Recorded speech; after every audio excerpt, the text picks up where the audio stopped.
finally off to get my facial. I found it, flowing in me like a fountain, didn't know.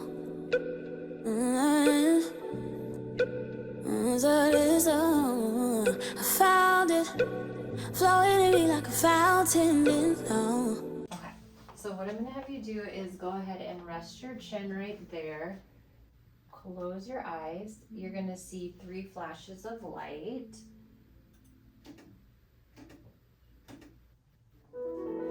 And then stay where you're at. I'm gonna swivel this and I'm gonna take a picture of each side.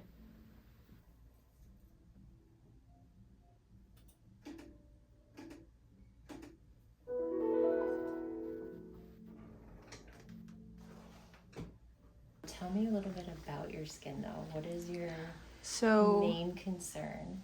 I suffer a lot with hormonal acne. So obviously with breakouts, they leave pigmentation or dark spots on my skin. I scar really easily. And I have a lot of texture. I find that my skin, like, it's better in the summer. As soon as like that weather change comes, it just starts to go haywire. So I have to do a lot more maintenance in like the fall winter months when it's cold out. But yeah, my main concerns now are just like treating active breakouts. I feel like I can get dehydrated as well during like this season, change of season, and like just evening my skin tone and texture. Like that was pretty much my only issue during like spring, summer this year was texture. I didn't suffer from a lot of breakouts, so therefore I didn't really have a lot of hyperpigmentation, but texture like underneath my makeup was quite visible to me. Okay, so let's look at this because we can look at your pores. Definitely see them in through here. Mm-hmm. So you definitely have some. You're born with your pore size, Mm-hmm. but so there's not much you can do, but you can help minimize the appearance of pore size. Let's look at pore friends. That's going to be any bacteria on the skin. Mm-hmm. So that's going to, you have good bacteria, bad bacteria on the skin. From the looks of it, you do have a lot more bacteria than normal. So using a cleanser with an alpha hydroxy acid will definitely help with that concern. So the yellow is, if you think of the sun, it's showing like the peak, and the blue is the valleys. So you can kind of see probably more of that texture and through there. So we definitely have a couple of good treatments I would recommend for you. Definitely our cool peel. So our cool peel is that laser with surfacing treatment. Mm-hmm. That's going to help minimize the appearance of pores and help with texture. Have about 3 days downtime Of actual shedding. So it's not cold and you don't peel. Okay. Yeah. Okay. Yeah. Okay. So you'll be extremely Just red, sensitive. inflamed. Mm-hmm. You won't want to wear makeup for the first 24, 48 hours, Mm-hmm. and you'll just want to use. We'll give you like a cleanser to use. And maintenance, you won't want to put any makeup on that freshly exfoliated skin. But I would say about 3 to 4 days downtime. Okay. So her main concern is going to be pigmentation, mainly from post-inflammatory acne, and then acne breakouts. Okay. Along with that kind of pore size and texture. Got it. Made sense. Yeah. She's had HydraFacials before. Okay. So we're gonna do the HydraGlow, but I was talking to her about a Cool Peel series and HQ pads. Okay. But if you think there's a better route too. Yeah. Yeah. But so my thing with like traditional chemical peels is that I don't really have a lot of downtime because I'm like customer facing and like camera facing, so I don't like to peel per se. Yeah. Because it just takes a long time. It's like 7 total days for me, like 5 to 7 that I'm actually like shedding skin, and it's not always the most convenient thing to do. Okay, let me sign. I need all the help I can get right now. Your skin looks good though. I was telling her that, so like it's very temperamental. Like in the summer I barely had like any breakouts, but as soon as like the cold weather started to roll in, I just started noticing like a few more breakouts. Okay. Like you can see the recent like breakouts in the pigmentation, the scarring or whatever that is left, like right above my lip and stuff. But it has been doing well this year, I will say. Yeah, I can see what you mean, like here. and she said that a cleanser with an AHA in it would probably be useful. Mm-hmm. How often should I use something like that? 1 to 2 times a week. Okay. It's a little bit harder on the skin, so that's why only 1 to 2 times a week. But it is super helpful. Okay.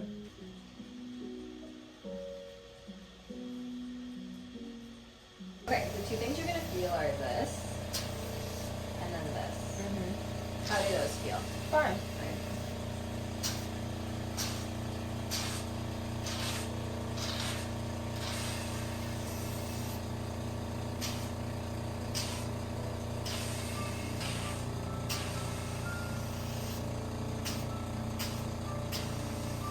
As you continue to like run out of products, I would switch to medical grade skincare. And one serum that I recommend is called our Calm and Correct. It has green tea polyphenol, so it actually helps with redness and inflammation. Mm-hmm.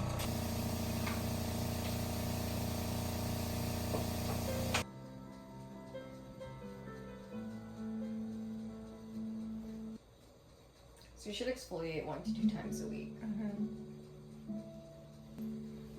Is this considered like an exfoliating mask or? Yes. Okay. So it's called 2-minute reveal. So you put it on dry or damp skin for 2 minutes, and then you wash it off. Mm-hmm.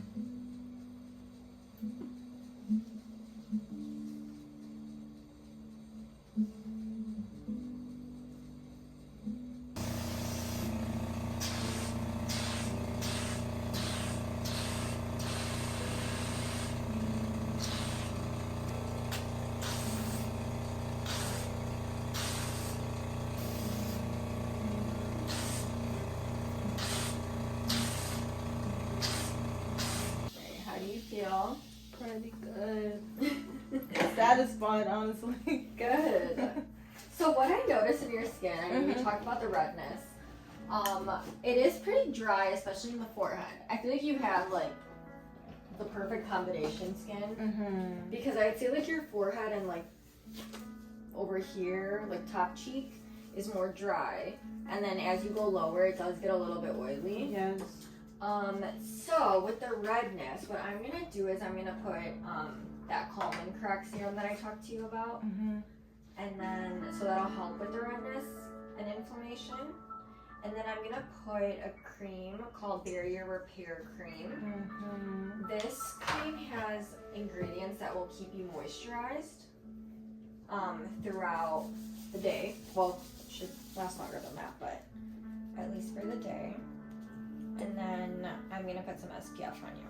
Great. Why? Because it overproduces oil throughout the day. Mm-hmm. Like I literally will have to like blot it. Is that it? Mm-hmm. Okay. And then, have you ever heard of color signs? No. It like went viral on TikTok, but it's an SPF that actually uses your pH to like match your skin tone essentially. Mm. So I'm gonna use that on you. I use this as a foundation, Oh really? so I love it. Yeah, I saw it up front. So it goes on white. I'll show you. When you mix it, it turns. That is Flash. so cool. Yeah, and then it uses your pH to like match your skin tone. Oh my goodness, that's so cool. Yeah.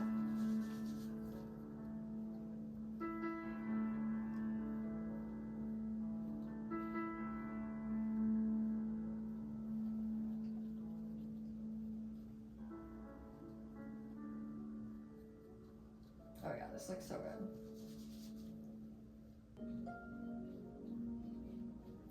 Okay. Perfect. You are all done. Thank you, thank you. Yeah. I'll show you the mirror. Oh, that blends beautifully. Mm-hmm. Oh, that's nice. Yeah, I'm only wearing that right now too, so I'm like, I'm Well, you obsessed have with gorgeous skin. it. Oh my god, so do you. Thank you so much. Yeah. Okay, guys, that was actually such a thorough HydraFacial. That was Chapter Aesthetic Studio in Fulton Market.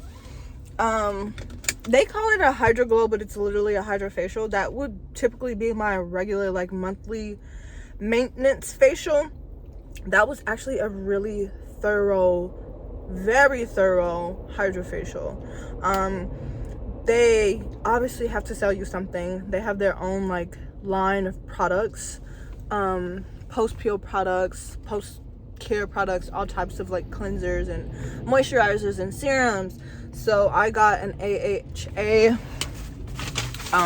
cleanser because they said that would help to balance the bacteria on my skin. So I'm gonna be using like this cleanser 1 to 2 times a week. I really did not need this because I already have like a lactic acid cleanser at home, but my skin actually looks really good. Wow, my skin actually looks amazing.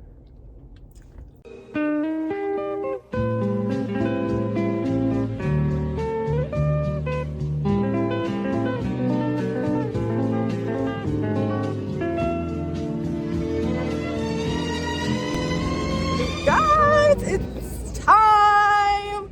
I'm literally walking into the building right now for the student portion of the event. So excited, glory to God.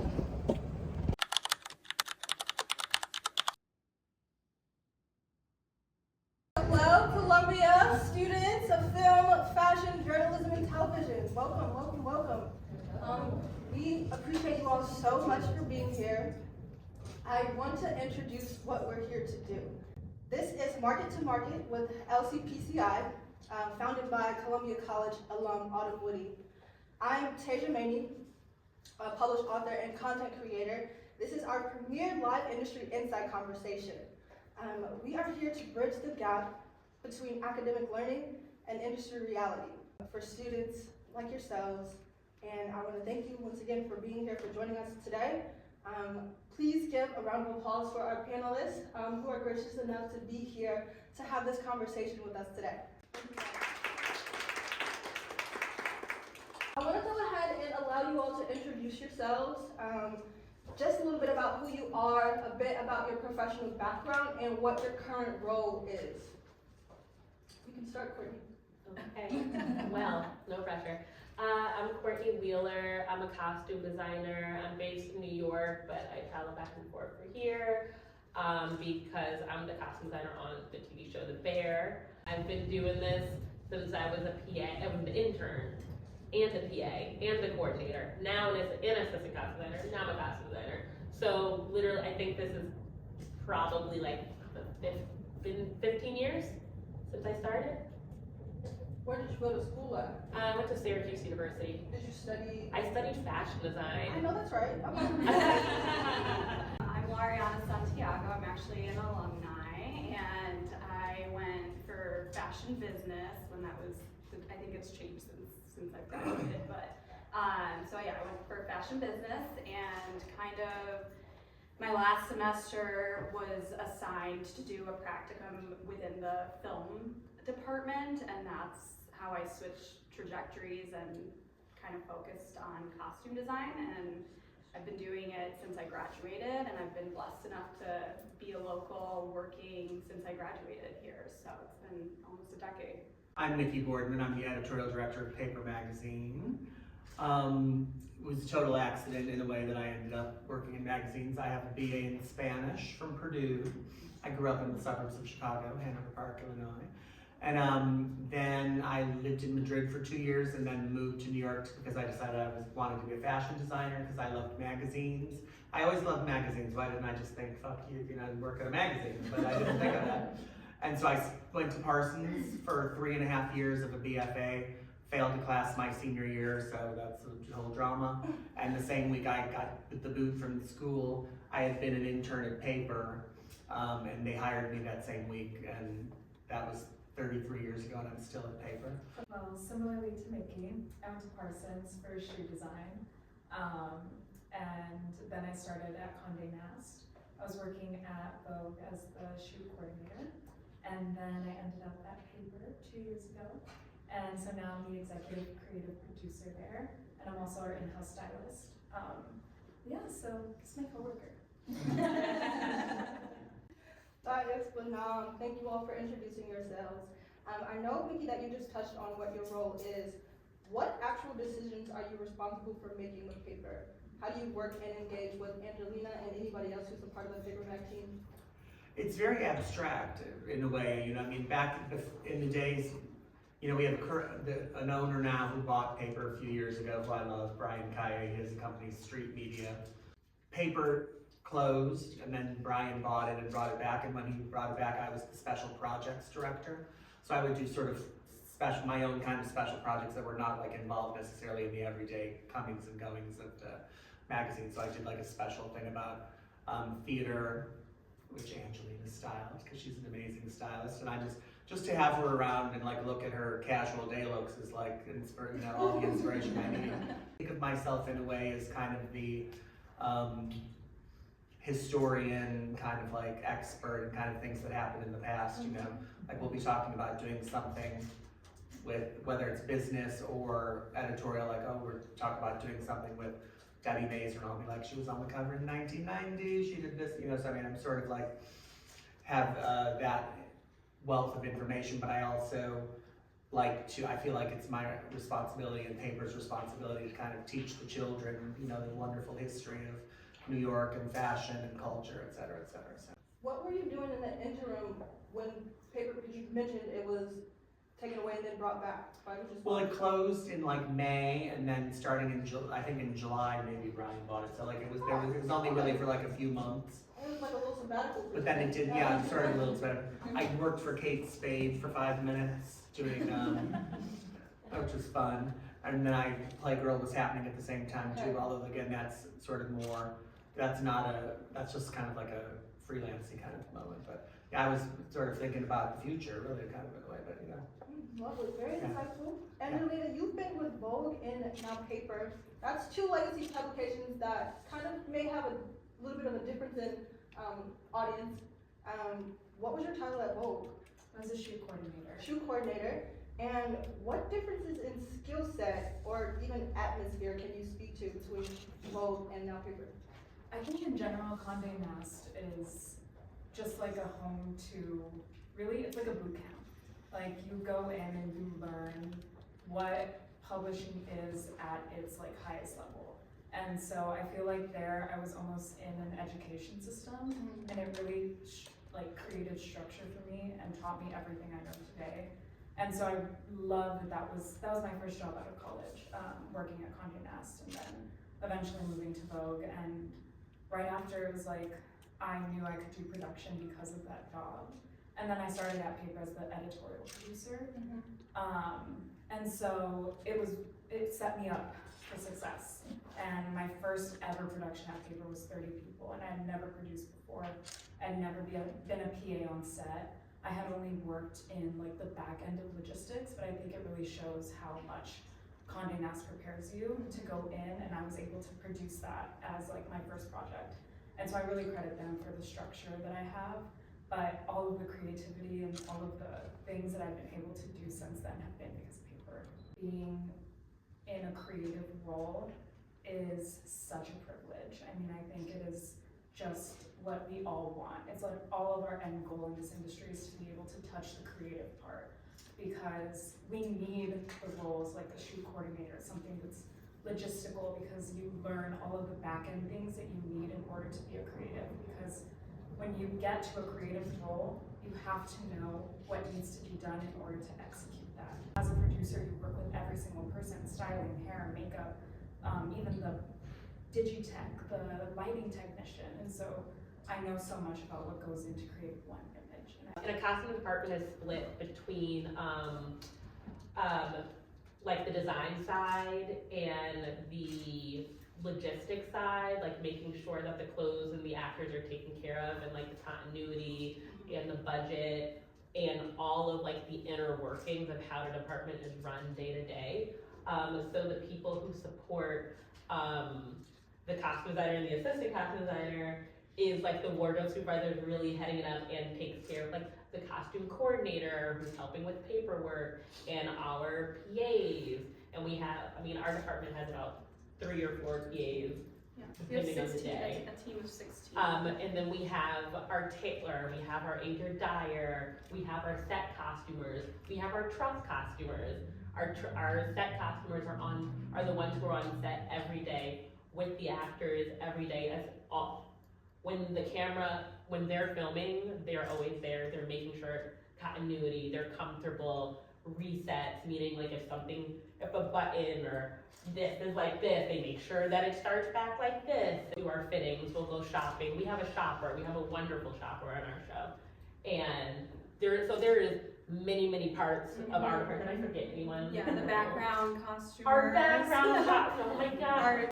Okay, everyone you see on TV, we take a look at. Like, it doesn't matter if they're a blur walking by in the background, we are taking a look at them, we're making sure they're dressed. We give them a whole new look. Like, they can come with one thing and we're like, not quite right. And we'll give them a new outfit. So, we take our job seriously. I'm always just like, I want everyone to tell a story. If they're background, I want them to be able, you look at them and you're like, they're living a life. So, and that's what the team does. The entire team and our entire team is really there to make sure that we're telling the complete story and supporting me and supporting the director, supporting Laurie, like making sure it's all good. So there's a lot of hands on deck helping you to accomplish the story that you're trying to convey. Yes. Every character. So that's how you manage it. What do you think is the kind of differences between, because there's a lot of overlap between costume designing for a show with realistic viewpoints and maybe editorial styling. What are the distinguishments between those two roles? What makes you a costume designer and somebody else's stylist? Working within like the bounds of a script, because sometimes I feel like the way I should, like for a photo shoot, you might have like a little bit of a backstory and a blurb of like what you're shooting in the story you're trying to convey, but in film and TV, you really are bound to that script. Like in a movie, you have 2.5 hours to tell that story. And if you're doing episodic, and that's a little different monster. In commercial, it's like, okay, you have 30 seconds to tell this story. Sometimes you're just doing photos, sometimes you're doing commercials. So I think it's like that, like what are you bound to? Is it a script? Is it just a little blurb given to you by the production team, the agency, the client? Yes, I agree. There's definitely some overlap, and also just thinking about even like, in editorial, I feel like you have more freedom to try to like experiment with something you wouldn't necessarily be able to get away with, in terms of like, can it last a 12, Yeah. 14-hour shoot day? Yeah. Can we have to tailor it to this person's body. We might not be able to clip it for a photo in the back. They can can't hide things in TV. We can't hide. We're like, our tailor's gonna kill us. Or sound is gonna like, especially if there's like a lot of jewelry. So often the sound department's like, Can we take the jewelry together? can we tape it down, or could you use rubber jewelry? And we're like, absolutely, sir. So there's definitely things that we have to keep in mind that you guys get to have more fun with. Yeah, you guys are 360. Yeah. We're a still image, and even if it's a video, like we can chop it together to make sure, like, like you can kind of see the clip in the back, but like if something doesn't fit, it's not a problem for you guys. I mean, it's like everything has to be perfect. Yeah. And I will say, I have so much respect, and I don't really dabble in like working with celebrities for like red carpet or like, I don't know, like I think I love being bound to a script, because at the end of the day, even if they are a celebrity, when you're acting, you have to detach from the person you are, and you have to go into character. So it doesn't really matter if you would or wouldn't wear this in real life, your character would, and they roll out of bed and they don't iron or steam their clothes, and I like thinking about that nitty-gritty stuff and being bound to that versus like a person with opinions who's like, I think something that Angelina said is really important too, and I think it's don't think you're above any job or whatever the opportunity you have, even again if it's getting coffee for somebody or whatever it is, act like it's the most important job in the world. Yes. And if you do an amazing job, like over my decades, I've had interns who were super fashionable and very well connected and like the children of celebrities. And I've had people who had none of that, who didn't have cute outfits, who had bad haircuts, like whatever it is. But if they're on time and they get the job done, that's who I'm gonna hire. I'm not gonna hire the girl with the right handbag and the right haircut, even as delightful as it is to have cute kids around. But it's like you only get one opportunity to make a first impression. And if you do a good job, as Angelina, with, it was one shoot that she did that made the impression that got her recommended for this other job, it all kind of builds on itself that way too. And I do think that in terms of relationship building, it's important. I mean, I'm from the Midwest, so I'm very nice to everyone. I do go to the dark place when push comes to shove if something bad is going on. But, you know, you never know who is gonna pop back up. And I remember we had a big meeting at Burberry, like to get this humongous job, like hundreds of thousands of dollars.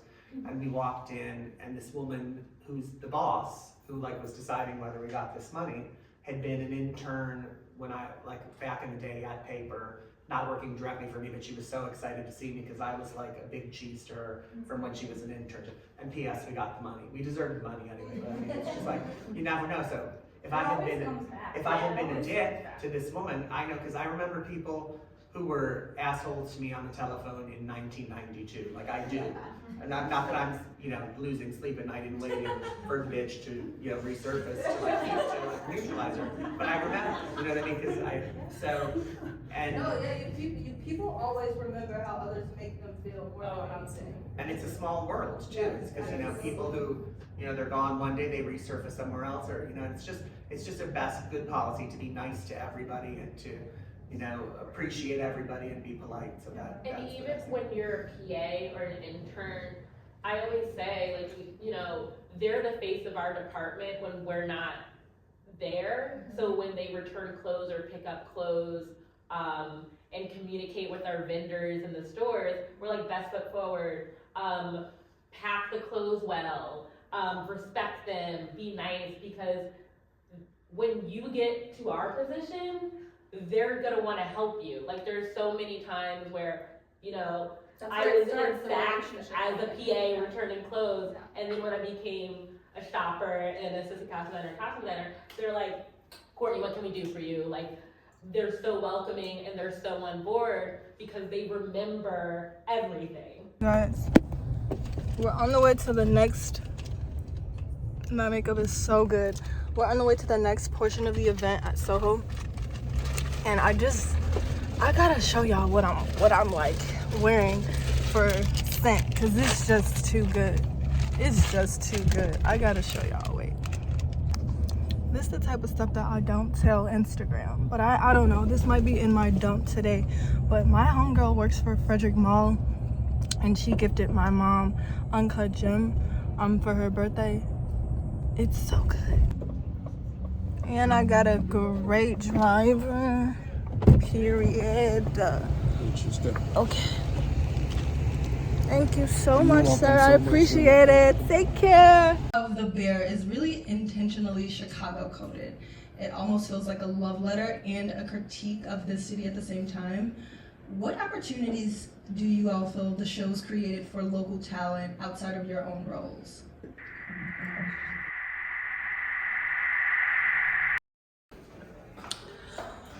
You guys, the panel was phenomenal. Both segments. I'm just overjoyed.